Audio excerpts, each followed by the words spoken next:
Je disais tantôt comme cela que la repentance est la genèse du processus de restauration pour les rétrogrades et les pécheurs. Elle diffère du rebord qui est simplement une expression de tristesse pour une conséquence embarrassante de péché. 2 Chroniques, chapitre 7, verset 14, c'est un ordre universel de Dieu pour tous les hommes. Ézéchiel 14, verset 6, Ézéchiel 18, verset 30. Amen.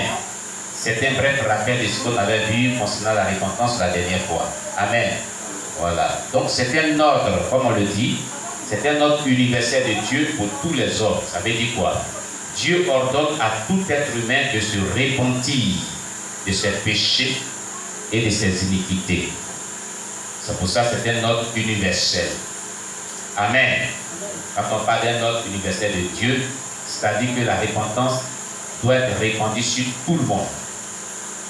Doit être étendue sur tout le monde. Sans la repentance, il n'y a pas de salut. Or, le salut est obligatoire pour tout le monde. Chaque personne doit chercher à être sauvée. Amen, amen. Voilà. Donc, nous continuons maintenant la suite. La repentance est le thème central de l'évangile. Voilà. La repentance est le thème central de l'évangile. L'évangile a plusieurs thèmes. Mais la repentance est le thème central.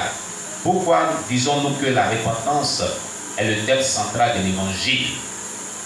Parce que sans la repentance, il n'y a pas de sanctification. Sans la repentance, il n'y a pas d'exaucement de prière. Sans la repentance, on ne peut être chrétien. Sans la repentance, il n'y a pas de salut. Vous comprenez bien? Donc c'est le thème central de l'évangile. C'est pourquoi lorsque Jésus est venu sur la terre et qu'il a commencé à exercer son ministère, le premier message qu'il a prêché, répentez-vous car le royaume des cieux est proche. Jean-Baptiste aussi, c'est le même message avec lequel il a commencé son ministère. Répentez-vous car le royaume des cieux est proche. Celui qui dit qu'il est chrétien, qui ne se répand pas de ses péchés, il n'est pas chrétien. Amen. C'est pourquoi nous disons que la repentance est le thème central de l'évangile. Quand un prédicateur, un pasteur ou un homme de Dieu prêche la parole de Dieu, qu'il ne prêche pas la repentance, il n'est pas en train d'accomplir la mission de Jésus-Christ. Non, non, non. Il est en train de faire lui-même sa propre œuvre. Ce n'est pas l'œuvre de Dieu qu'il est en train de faire. Parce que l'œuvre de Dieu consiste à amener le peuple à se repentir, à se sanctifier pour les approcher de Dieu. Dieu est un Dieu de sainteté. Il ne peut pas avoir de sainteté sans repentance. Amen. Chers bien-aimés, vous qui nous suivez, nous voulons vous exhorter à une vie de repentance.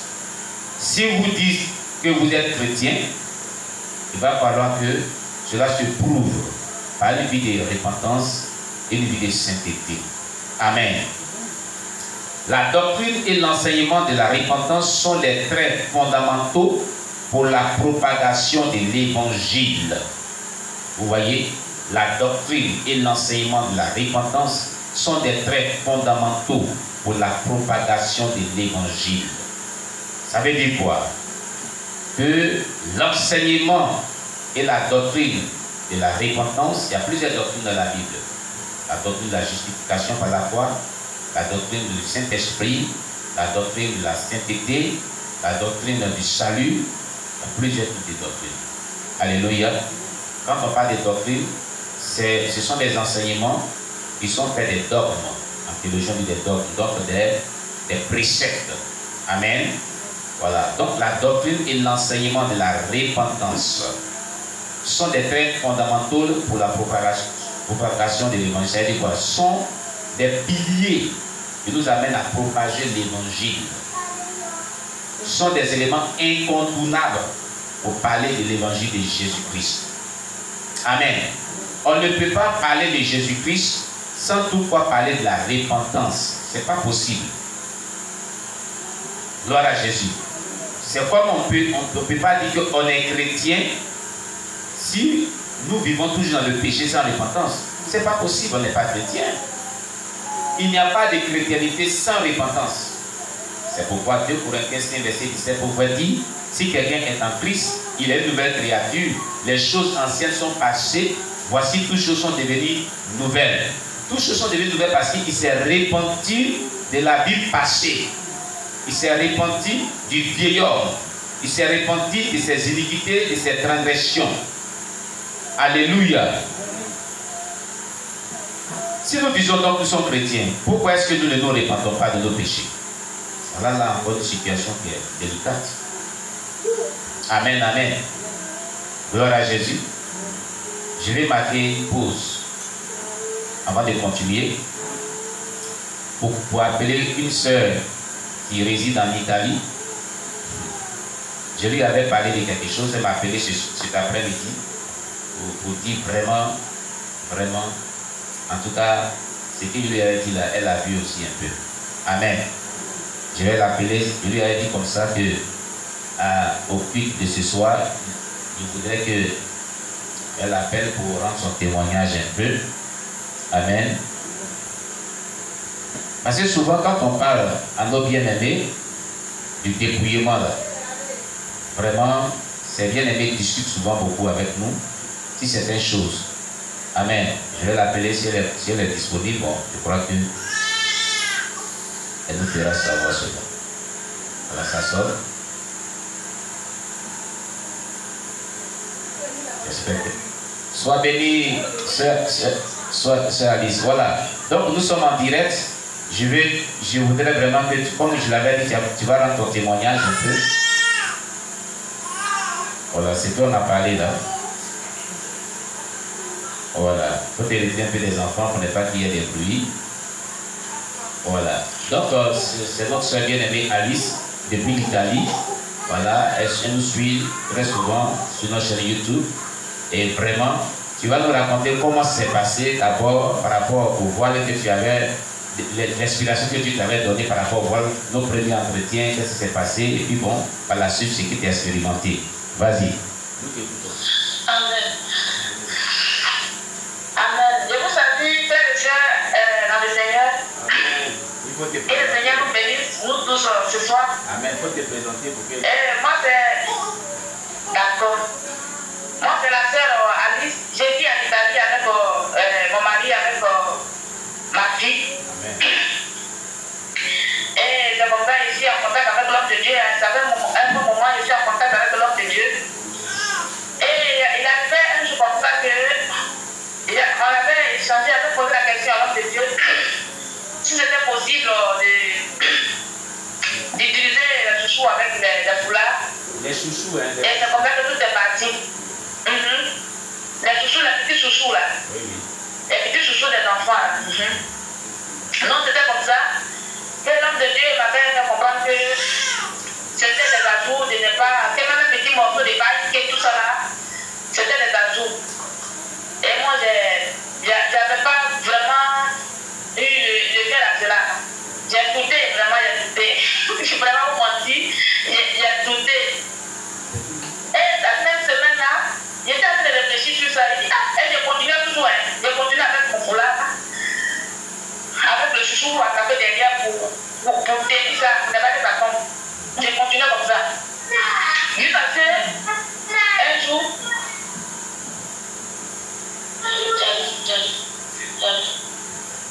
jusqu'à ce, dans la même semaine, avec le doute que j'avais,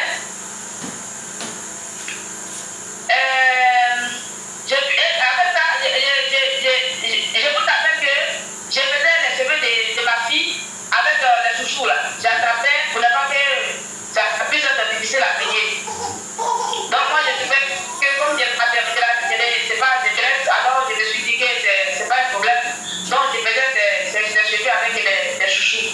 Et c'est comme ça que j'avais pas de problème avec cela. Je n'imaginais pas que c'était dangereux. Je n'imaginais pas que c'était vraiment un problème devant le Seigneur. Et je continuais comme ça. Et c'est ça que quand Dieu a attiré mon attention dessus, vraiment je n'ai pas cru. Je n'ai pas cru ça. Je n'ai pas mis en prière. Je n'ai pas mis en prière vraiment ça. Et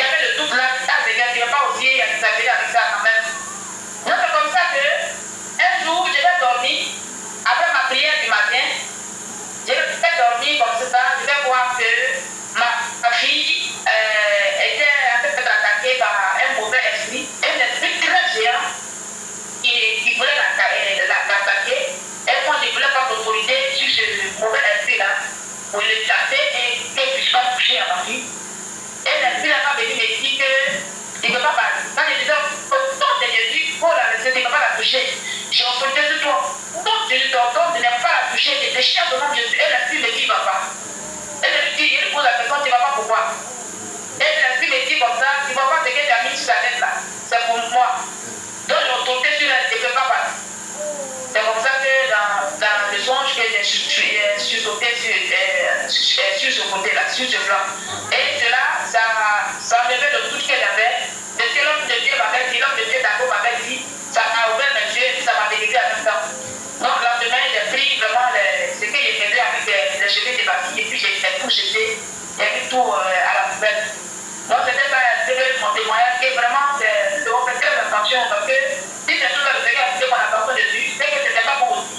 Avec les cheveux des autres enfants, tout ça. Non, homme de Dieu, c'était un peu ça. Amen. Mais les frères et sœurs qui m'ont écouté maintenant, tout ça béni.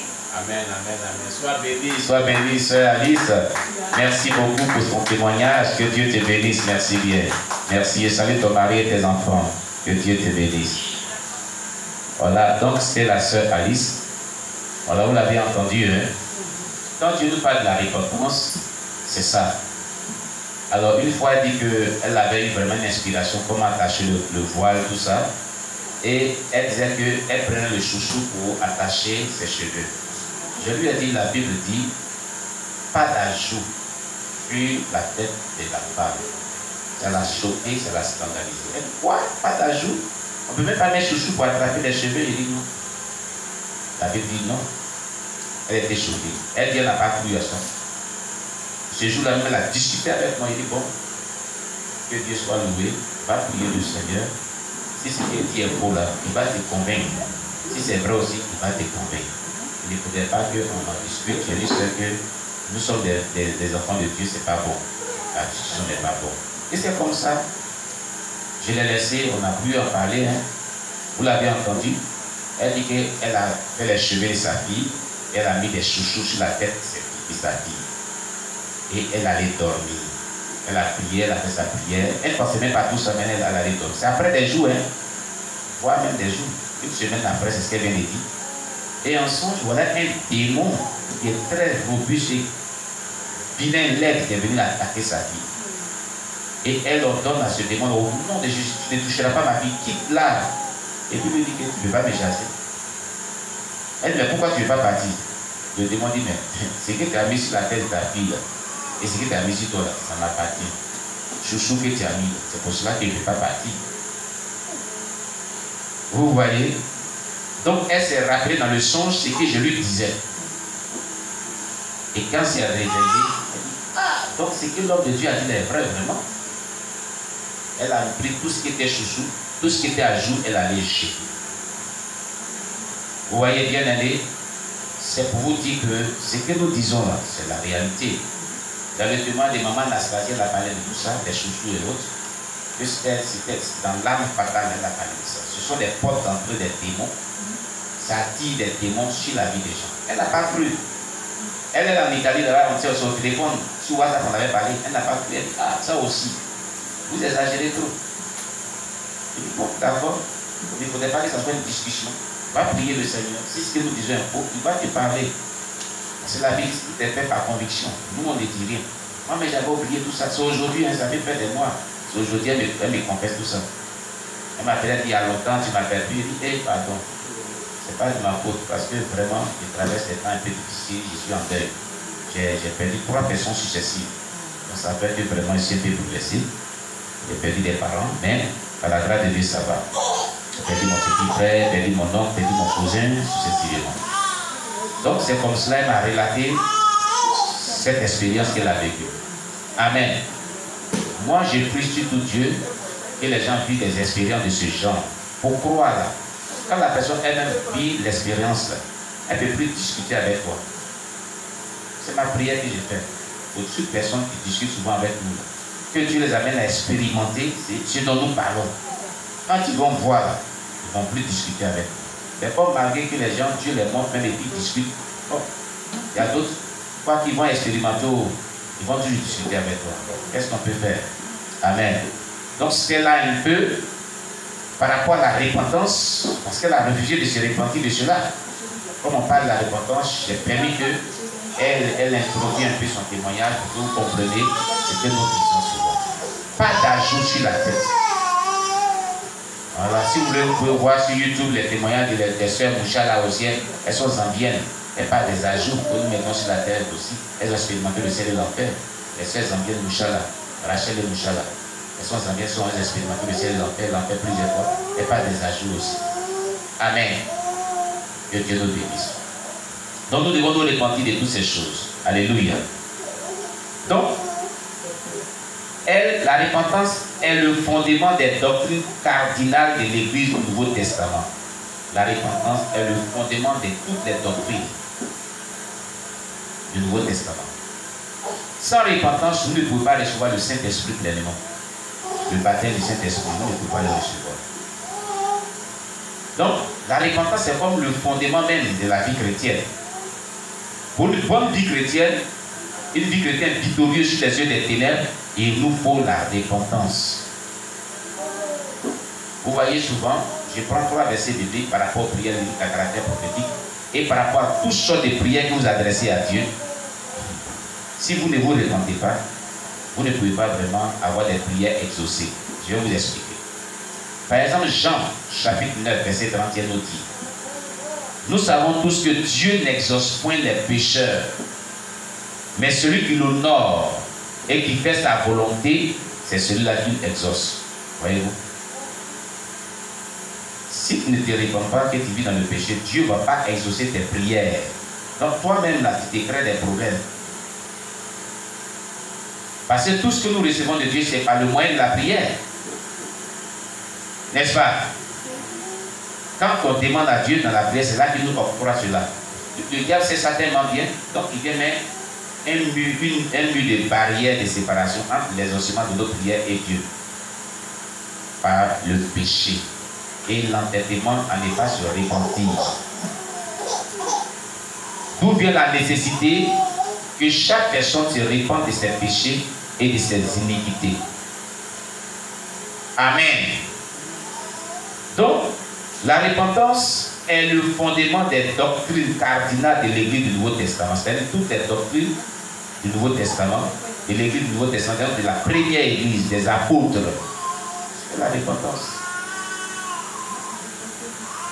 Je pourrais dire qu'elle est incontournable pour la vie chrétienne vraiment réussie. Alléluia. Sa place vitale dans l'écriture, particulièrement dans le Nouveau Testament, est marquée par son emploi régulier. Les mots repentance et repentir apparaissent plus de 60 fois dans le Nouveau Testament. Repentance, repentir, repentance, repentir, ces mots-là apparaissent dans le Nouveau Testament plus de 60 fois. Pourquoi Dieu insiste beaucoup sur la repentance? Parce que la repentance est pour le bien-être du croyant chrétien lui-même, étant vivant sur la terre, et pour le salut de son âme. Vous voyez, sans la repentance, ce n'est pas bon. Regardez bien. Je vais vous expliquer, prendre une petite parabole, une illustration pour vous expliquer quelque chose. Un jour, une personne est venue me voir pour un problème spirituel. Il nécessitait la délivrance. Et je lui expliquais que est-ce qu'il connaît les fourmis maniants? Vous connaissez les fourmis maniants là, non? Frère Boris, tu connais les fourmis maniants? Les fourmis maniants qui piquent beaucoup là, vous les connaissez? Pour ceux qui ont fait un peu le village, connaissent un peu les fourmis maniants. Alors, est-ce que les fourmis maniants vous ont une fois piqué aussi? Moi, ils m'ont beaucoup piqué plusieurs fois. Hein. Parce que moi, je partais souvent, j'ai fréquenté au village. J'ai fait le CP1, CP2, CE1 et CE2 dans mon village maternel. Alléluia. Et quand on se partait au champ, souvent les fourmis maniants nous piquaient. On partait ramasser les escargots sur les cacahuètes. C'est des vieux souvenirs. Hein. Voilà. On partait casser un peu de bois de réchaud. Et puis, quand on partait souvent, et puis il y a des fourmis maniants, vous ne vous rendez pas compte, vous êtes là, Vous regardez en haut les jolis oiseaux, les bêtes, des beaux fruits. Il y a le fruit, il est joli. Voilà un oiseau qui est joli. Sa couleur est belle. Et entre-temps, les fourmis sont là. Et il ne dit rien. Le premier qui monte dans ton pantalon, dans ta chemise, même sur ton collet, il ne dit rien, il n'attaque pas tout le monde. Il dit monter, il dit aux autres à monter, monter, il ne sert pas contre. Allez, montez, montez, montez, montez, montez. Alléluia. Ils sont très, très intelligents. Quand le premier monte sur ton pied, là, il ne te mord pas. Il dit aux autres, allez, venez, il y a de la nourriture, montez, montez, montez, montez. Et quand il sait qu'ils sont un peu nombreux, il va être du pied, juste là dans la chemise. Donc il a mis du temps, il a permis à ce que ses camarades montent bien d'abord. Et celui qui donne le signal maintenant, il dit attaquez maintenant, on est nombreux. Et il commence à vous mordre. Quand il commence à te mordre, il dit il y a combien maintenant ici? La question qu'il veut poser. Quelle est la première réaction normale qu'on doit faire lorsqu'on est dans un point où il y a combien de manières qui commence à nous mordre? Qu'est-ce qu'on doit faire premièrement? Qu'est-ce qu'on doit faire? Voilà, merci maman. On quitte dans ce lieu. C'est vrai qu'on va crier qu'il y a plus moyen, mais la première réaction, pour ne pas qu'on soit vraiment toujours dans ce lieu, on sort du lieu. Et si on était avec quelqu'un, pendant qu'on allait les plus moyens, il pique. Il dit, viens m'aider. Il est ici, là, mon frère n'arrive pas, viens m'aider. Et puis il vient t'aider aussi. Amen. La première réaction, il faut sortir des maniants pour enlever les maniants sur toi. On ne peut pas s'arrêter dans les fourmis maniants et enlever les maniants qui nous piquent sur nous. C'est comme si on n'était rien. Vous comprenez mon langage? Si vous êtes arrêté dans les fourmis maniants, vous enlevez les fourmis maniants sur vous, ils vont remonter sur vous. C'est comme si vous n'étiez rien. Mais vous sortez du milieu d'eux, vous mettez quelque part où il n'y a pas de fourmis maniants. Et si vous êtes avec quelqu'un, vous dites viens m'aider parce qu'ils sont nombreux. Et puis ils t'aident maintenant. Mais si tu es dans fourmi maniant, que tu en as fourmi maniant sur toi, tu dis viens m'aider, il va dire mais tu es fou. Devenir aussi, ils vont me mordre aussi. Oui. Pour régler tout problème dans la vie chrétienne, on ne peut pas être dans le péché et puis régler les problèmes que les péchés ont engendrés dans notre vie. Voici ce qu'il veut dire. Vous comprenez maintenant mon langage? On ne peut pas vivre de péché sans repentance et demander à ce que Dieu règle nos problèmes qui ont été occasionnés par les différents types de péchés que nous avons commis. Quelqu'un me comprend bien? Donc on ne peut pas s'arrêter dans les fourmis maniants et enlever les fourmis maniants chez nous. C'est de même, on ne peut pas être dans la vie du péché et demander à ce que Dieu nous délivre de tout ce qu'on a comme problème ou situation qui nécessite son intervention divine. Ce n'est pas possible. Avez-vous compris maintenant? C'est très important. Donc, il est bon de se repentir si nous voulons voir Dieu résoudre tous nos besoins. Parce que Dieu aime celui qui se repent de ses péchés. La Bible dit d'ailleurs, il y a de la joie dans le ciel pour un pécheur qui se repent de ses péchés. C'est ce que Jésus a dit. Pour un seul pécheur qui se repent de ses péchés, il y a de la joie dans le ciel. Amen, amen. Alors, si vous repentez qu'il y a de la joie dans le ciel, qui est heureux dans le ciel? Dieu et tous les habitants du ciel. N'est-ce pas? Et qui est Dieu? Il est notre Père. Nous sommes ses enfants. Alléluia.